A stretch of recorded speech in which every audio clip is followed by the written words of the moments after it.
요한계시록 연구 94번째 시간입니다. 오늘 말씀에 보면 19장 11절로 16절이며 제목은 백마를 탄 자의 재림입니다.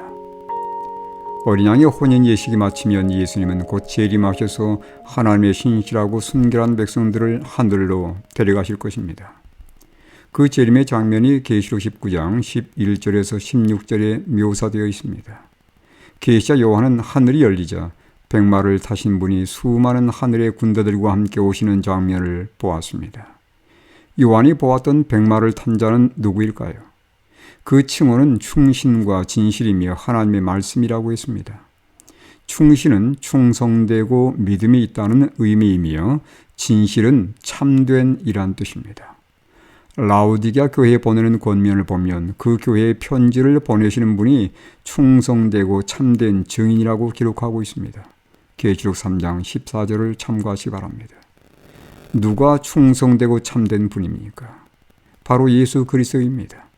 오직 예수 그리스도만이 충성되고 참된 증인이 되십니다. 또한 그분은 하나님의 말씀으로 불리는 분인데 요한은 복음서를 기록하면서 예수님을 하나님의 말씀이라고 증거합니다. 왜 그분을 하나님의 말씀이라고 칭할까요? 일반적으로 마음과 생각을 겉으로 표현하는 것이 바로 말입니다. 그처럼 예수님은 하나님의 말씀으로서 하나님 아버지의 생각과 뜻을 세상에 밝히 드러내시고자 이 세상에 오신 분입니다. 따라서 충신과 진실, 하나님의 말씀이란 칭호를 가지시고 백마를 타고 세상에 오시는 분은 다름 아닌 예수 그리스도 그분입니다. 계시자 요한은 계속해서 그분의 모양에 대해 눈은 불꽃 같고 머리에 많은 관을 쓰신 분으로 묘사하고 있습니다. 계시록 1장 14절에서도 예수님에 대해서 그의 눈은 불꽃 같다고 표현하고 있습니다. 죄를 미워하지만 당신의 교회는 극진히 사랑하시며 돌보시는 그분의 마음을 나타내는 표현입니다. 그분이 머리에 많은 관을 쓰고 계시는 이유는 무엇일까요? 그분은 이 세상의 왕이 되실 뿐 아니라 온 우주의 왕이 되시기 때문입니다. 그런데 그분이 입은 옷은 왜 피 뿌린 옷일까요? 그분이 하얀 세마포 옷을 입지 않으시고 피 뿌린 옷을 입은 이유는 하나님을 믿는 신앙 때문에 피를 흘린 성도들의 억울함을 갚아주시고 세상을 심판하실 심판주가 되시기 때문입니다. 그의 입에서는 예리한 검이 나오는데 계시록 1장 6절에서도 그의 입에서 좌우에 날선 검이 나오고라고 말씀하고 있습니다. 성경에서 검은 하나님의 말씀을 상징합니다. 바울은 하나님의 말씀에 대해 하나님의 말씀은 살아있고 활력이 있어 좌우에 날선 어떤 검보다도 예리하여 혼과 영과 관절과 골수를 찔러 쪼개기까지 하며 또 마음의 생각과 뜻을 판단하나니라고 히브리서 4장 12절에서 말씀하고 있습니다. 예수님의 입으로부터 나오는 말씀은 창조와 구원의 능력이 되지만 마지막 때 악인들에게는 심판과 멸망의 도구가 됩니다. 계시자 요한은 계속해서 백마를 타고 오시는 분, 곧 예수 그리스도께서 공의로 심판하며 싸우실 분이고 철장으로 다스릴 분이시며 진노의 포도주 틀을 밟을 분이라고 말씀합니다.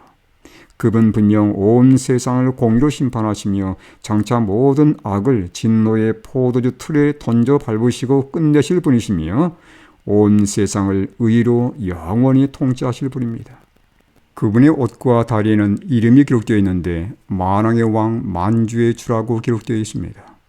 이 세상을 사랑하셔서 자신의 생명을 주셨고 변함없이 사랑으로 이끄시는 그분 외에 누가 만왕의 왕이며 만주의 주일까요?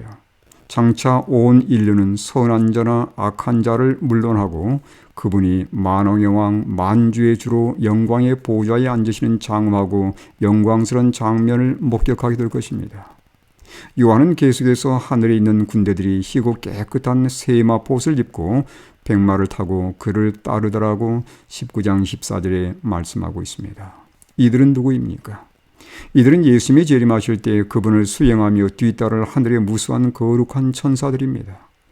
예수님과 천사들이 백마를 타고 오는 것으로 묘사한 이유는 사탄과 죄의 세력을 정복하고 하나님의 신실한 성도들을 죄의 세상으로부터 영원히 해방시키기 위한 것입니다. 사람의 말과 붓으로 형용할 수 없고 사람의 마음으로 감히 상상할 수 없는 장엄하고도 찬란한 광경 가운데 성도들이 기다리고 기다렸던 예수님은 오실 것이며 그들을 영원한 하늘 본향 죽음과 이별이 없는 곳으로 데려가실 것입니다.